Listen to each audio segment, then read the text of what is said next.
expired. Senator Moore. Thank you, Madam Acting Deputy President, and thank you, Senator Heffernan. This week is National Carers Week, where we get a chance in the community to show that we care for the carers in our nation. Throughout our community we know, and every year someone will make a speech about that, but we need to.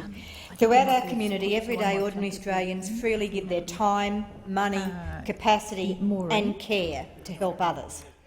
Many of our social welfare programs, the ones on which the community depends, would fall apart without the role of people who care. They're really unsung heroes, and because of that we can easily forget their outstanding contribution to our quality of life. Our carers can be especially invisible, so this week it's particularly important for us to recognise the incredible and invaluable contribution they make. People may not realise, but in Australia today there are around 2.7 million unpaid carers who provide unpaid care and support to family members and friends with a disability, mental illness, chronic condition, terminal illness, or who are frail-aged, people who actually need care. There are 300,000 carers that we know of under the ages of 24, and 150,000 of them that we know of under the age of 18. This week there was a launch for Carers Australia here at Parliament House, which I think is appropriate because we as a parliament get a chance to acknowledge this work. And with the Parliamentary Friends of Carers, which is a cross-party group which has been working in this parliament for many years, had the chance to host Carers Australia and their supporters. Ara Creswell, the CEO of Carers Australia, introduced me to two young carers from the ACT, Hannah and Chantel. These young women are part of ANICAT, the Australian National Young Carer Action Team. It's made up of young carer representatives from carers associations in every state and territory. ANICAT reps catch up once a year to provide advice and feedback on the Young Carer program, something that has operated over many parliaments and which gives particular attention to the needs of young carers. Because we know, and talking with Hannah and Chantel, that being a young carer can be a particularly tough job. It often means more responsibilities at home, and you miss out on time with your friends. You can miss out on doing the kind of fun stuff that other young people are doing. But you do it because you know one of your family needs your help. There's been a particular acknowledgement that young carers need some support to ensure that they complete their education. And the National Young Carers Bursary Program, which has been around through a number of parliaments, particularly identifies that, and I want to congratulate the people at Carers Australia who do the amazing work which involves talking with young carers, assessing their needs and also having the task of acknowledging who would then be able to receive a scholarship. They know that it's been tough and that they know that they can give some support. Young carers like Hannah and Chantel are both caring for their mums. And we were really lucky at the launch earlier this week to meet Chantel and her mum together, because they could show that they represent people in the community who are ill, who need support, and the amazing support that someone in their family provides for them. We also know that young carers show that caring can be a positive experience. We know that the research indicates that when people are without support, their own health, mental health and well-being can be seriously impacted. That's why we in the community had the opportunity, not just in Carers Week, but throughout the process, to provide help and support and to show that we care for carers. I particularly am aware of this issue because my mum was a carer. In fact, most of her life she was a carer. When I was very young, she actually looked after my dad full-time at home because Dad had had a car accident.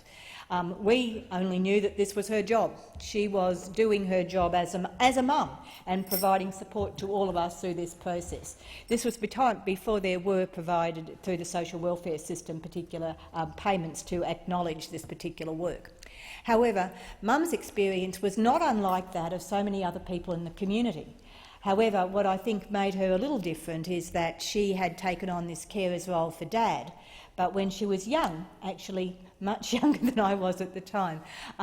She had the responsibility as the youngest daughter in an Irish family of looking after her mother, who became ill.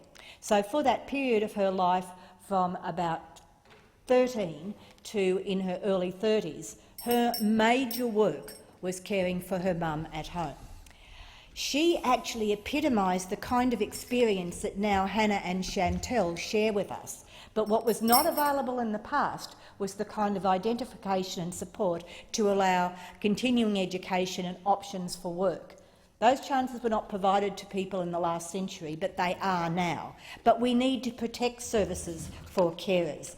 Labor is. I'm very proud to be part of a Labor Party that in the past actually delivered the National Carer Recognition Framework in 2009, which involved the Carers Recognition Act and the National Carer Strategy. That is what is actually put into our strategy to ensure that there's recognition for carers. We also have the carer payment and the carer supplement, which provided support for carers, financial support which they desperately need. Disappointingly, on the eve of Carers Week, in fact just last weekend, the new Minister for Social Services identified that there was a blowout in the amount of money being spent in this nation on carers payments and also on disability. It seems pretty ironic, Mr Acting Deputy President, that at a time when we're calling upon our community to actually acknowledge the extraordinary work of unpaid carers, work which has been identified quite recently by a Deloitte economics report which quantified the amount of money in our budget which is actually saved by the work of unpaid carers.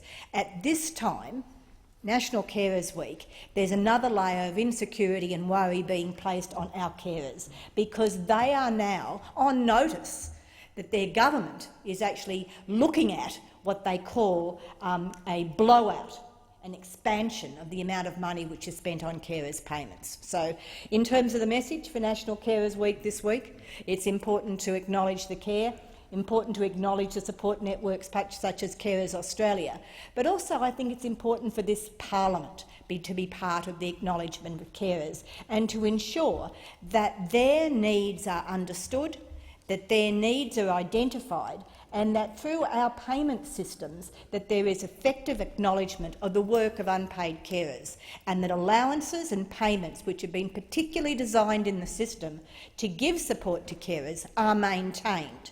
And should there be decisions made about different ways of operating, and of course the system is dynamic, we actually engage the carers in those decisions. So, in the true words of the Consumers Network, nothing about us without us. If we are going to be looking at any change in carers, we should be engaging with carers because they engage with the people who need help in our community. And in National Carers Week, we had the chance, and in fact we had the responsibility to show that we care.